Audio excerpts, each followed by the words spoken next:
La saga Guillermo Moreno, PRM, no terminó con la victoria de Omar Fernández en la competencia por la alcaldía del distrito. Hay un tema pendiente con Guillermo Moreno. Todo parece indicar que el tema de la Procuraduría General de la República es un asunto que está ahí. No tanto para Guillermo. Bien pudo ser él, pero también puede ser su esposa, la señora Aura Celeste Fernández, si no, Aura Celeste, no, perfecto. Entonces, puede ser ella también. Ahora, vamos un poco a Guillermo Moreno en la competencia por la senaduría. Todos sabemos que al PRM no le interesaba esto. Y entre otras cosas, no les interesaba porque entendían que Guillermo Moreno utilizaría indefectiblemente esto como trampolín para ser candidato presidencial en el año 2028. Y la forma más creíble de hacer eso era precisamente haciendo la oposición al propio gobierno. Todas esas hipótesis se barajaron en el camino a las elecciones. Uno pudiese pensar si al final del día, y con esto estoy conjeturando, estoy especulando, no es que haya pasado así. Uno no sabe si al final del día, a la hora de la verdad, al propio presidente le convencieron de lo pertinente que era dejar que la situación entre su candidato y el opositor se resolviera a la suerte. Y ya saben ustedes cuál fue el resultado. Yo entiendo que no fue eso lo que pasó. Siento que hasta el final, al menos Luis Abinader apoyó a Guillermo Moreno. Ahora, lo que sí podemos establecer es que se decía, presidente, se está cometiendo un error. Ese candidato no es confiable. Ese señor, si llega a ser senador, va a utilizar el Congreso para hacer su campaña presidencial y va a sacrificar a quien sea en este partido. Entonces, voy con esto ahora al tema de la imagen de Guillermo Moreno siendo procurador, porque Melvin Sena, volveríamos a lo mismo. El temor de funcionarios y de gente en el gobierno de que como procurador Guillermo Moreno quiera politizar esa posición para capitalizarse políticamente en términos de imagen, haciéndole la vida imposible a gente del propio gobierno. Pero en esa misma línea, el tema se hace mucho más peligroso porque incluso para el propio Luis Abinader sería seductor tener un perfil así a mano. ¿Por qué? Por algo muy simple, porque le haría el trabajo sucio de cara a la gente que se le debe un favor político y que el presidente no tiene interés de enfrentar eso directamente.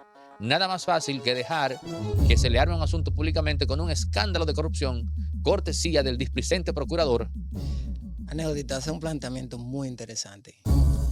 Lo primero es que, si muy bien yo creo que iba a ser así, pero no iba a ser necesariamente en principio que Guillermo Moreno de ser senador iba a utilizar la plataforma del Senado para presidenciarse, o sea, para ser presidenciable. Él primero iba a ser consecuente con el partido de gobierno, iba a ver qué tan su figura crecía siendo empático con las diferentes determinaciones o los lineamientos de ese partido con él. Si en algún momento eso no le resultaba, entonces ahí era que iba a haber el viraje. Y iba a comenzar a cuestionar, iba a comenzar a hacer, iba a comenzar a cuestionar, iba a comenzar a hacer consideraciones a ciertos temas a nivel nacional. Y no dudo que en su posición de senador comenzara a recorrer el país y que para medir o para saber qué piensa la gente del trabajo. Esas son cosas que son especulaciones, pero que se plantearon a la hora de la verdad. Como procurador, eso que tú dices de... De hecho, te voy a dar un dato. Ajá. Se está haciendo lobby para que el presidente tome en serio a Guillermo Moreno. Lobby desde ciertos sectores de la sociedad civil. Adelante. Sí, pero como procurador, con Guillermo Moreno, podría nuevamente rescatar ese discurso de la justicia independiente que no resultó de nada. O sea, Guillermo, no, vamos a tener un perfil independiente. Y sí, es cierto, Guillermo sería un perfil independiente, pero no independiente de justicia, sino independiente de criterio. Porque él utilizaría su criterio y su valoración personal para perseguir a figuras que pudieran entorpecerlo a él en un camino de nuevo a ser un presidenciable. Recuérdate que Guillermo es un eterno candidato, que es un cacique en ese partido que él tiene, Pero como procurador, si él presiona el ala política o el ala empresarial del PRM, pudieran sentirse presiones a lo interno de ese partido para una posible destitución, a lo cual el presidente no podría negarse. Recuérdate que en ese partido tiene 4 o 5 presidenciables que, si no tienen un partido compactado en las elecciones del 2028, o sea, básicamente es entregar el poder a cualquier candidato que se presente. Déjame terminar de darte el dato. Ya más o menos tú bordeaste. Cuando digo sectores de la sociedad civil, me refiero a empresarios. Los empresarios están cautelosos de cuál es el rango de acción de las figuras políticas. El empresario quiere dinero, quiere poder en la medida que esto le garantice dinero, pero el político ya tiene ese poder en sus manos. Puede ser que el político no tenga dinero, pero, y aquí te estoy hablando con conocimiento de causa, porque yo nunca voy a olvidar la figura de Juan Vicini mendigándole a un general en la frontera, porque, o sea, implorándole, Juan Vicini, porque ese generalito le estaba obstaculizando un proyecto que él tenía en la frontera, un proyecto empresarial. O sea, el político puede que no tenga dinero, el empresario lo tiene, pero el político tiene algo que el empresario no siempre tiene, y es el poder. Entonces, el político o el empresario está cauteloso y suspicaz del poder que ya por inercia tiene el político. Y tiene que estudiarlo hasta psicológicamente, ganárselo. Aquí en los tiempos de Balaguer, déjame decirte, no creo que eso ya se haga, honestamente. Pero aquí en los tiempos de Balaguer había empresarios que le entregaban las hijas en bandeja de plata a funcionarios. En los tiempos de Balaguer. ¿Dónde queda el linaje? ¿Dónde queda la alcurnia? No, se va para el carajo, ¿no? Tú no puedes creer en un discurso o en un paradigma del linaje cuando históricamente tú conoces ese precedente. Pero lo hacían. Yo no puedo imaginar a un empresario actual de la oligarquía clásica entregándole sus hijas en bandeja de plata a un político, meramente por poder. No lo creo, en lo absoluto. Entonces, pero eso se dio en la época de Balaguer.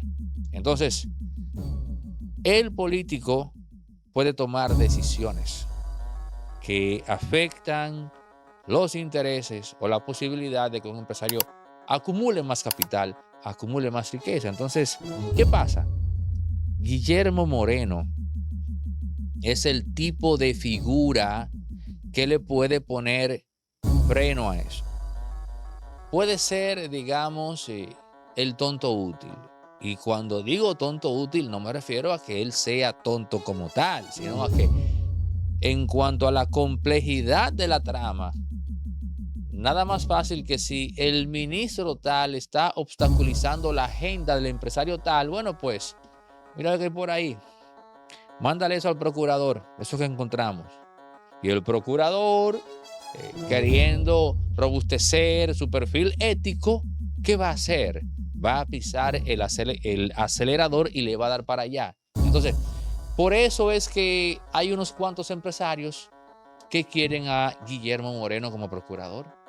Simple. Sí, y es cierto que tú dices, pero recuerda aquí que la figura de Guillermo Moreno ya no es la figura popular de ese 2012, 2016. Ya este proceso desgastó mucho la figura de Guillermo Moreno. Por ende, colocar a un individuo en esas condiciones en una procuraduría que es una institución tan importante y que tiene tanta influencia en todos los sectores de la República Dominicana es buscarse un problema de gratis. Porque Guillermo Moreno, sí, muy bien puede ser el intelectual o las consideraciones que tiene cualquiera de él, muy buenas o muy malas. La verdad es que Guillermo Moreno se prestó a una campaña donde él de avanzada la tenía perdida por él mismo, no por falta de recursos, porque recursos tuvo, pero él ya no tiene ese perfil que conecte con la sociedad. Entonces, que estas personas, empresarios, hagan lobby para llevar a Guillermo Moreno a la Procuraduría, no es más que un plan maquiavélico para beneficiarse de lo que es el Estado. Y Guillermo se presta para eso y para más. Dos cositas ya en la parte final del comentario. Uno, si le hacen un buen trabajo de imagen, la pueden reconstruir. La imagen pública de Guillermo Moreno. Punto uno. Punto número dos. En todo caso, los empresarios o esos empresarios no necesitan una figura popular. Lo que necesitan es que el presidente Luis Abinader tome la decisión de colocar a Guillermo Moreno en la Procuraduría. Eso es todo. Eso es lo único que se necesita. Sí, Que diga, mira, detalle, es Guillermo. Hay un detalle. Ya a partir de ahí, ellos saben que en cualquier momento, si fulanito tal, director general o ministro de tal o cual institución está digamos, de pretencioso, investigan, tan, bingo, mándenle eso al procurador. Ya. Sí, pero hay un detalle. Si muy bien el botín del gobierno en el PRM, la parte que le tocó a Hipólito Mejía, ya no le tocará igual, porque ahora tenemos 5 perfiles viables para ser presidente en ese partido. También hay un compromiso, aunque es cierto que el presidente Abinader no tuvo tantos compromisos empresariales para estas elecciones, pero sí tuvo algunos. Entonces, esos compromisos hay que honrarlos con esos empresarios para poder mantener el partido compactado. Recuerda que para mí Abinader, si muy bien él ha dicho que no se va a reelegir, Abinader pretende hacer, se me escapa el nombre del presidente del PRI en México, que él quiere ser el que coloque presidente aquí. Estamos hablando de Plutarco Elías Calles. Plutarco Elías. El fundador del PRI en 1929, el cerebro detrás de esa maquinaria que se mantuvo 73 años, 70 y pico de años en el poder. 76 años creo que fueron. 73, sí. 76. Y ese señor era quien colocaba a los presidentes, quien básicamente era el zar de México, diría yo. Y básicamente lo que anda persiguiendo... ¿Recuerda el choque que tuvo con Lázaro Cárdenas? Que bueno, eso fue algo épico. Dividió el PRI en dos internamente. Incluso del Ocio, creo que se llamaba, que fue un candidato del PRI en...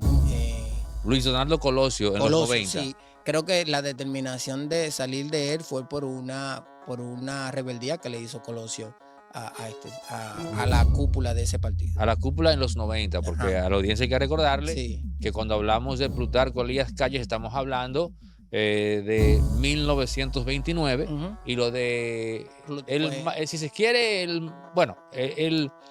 el asesinato de Luis Donaldo Colosio fue, me parece que en 1993, pero nada, en Tijuana. En la parte final.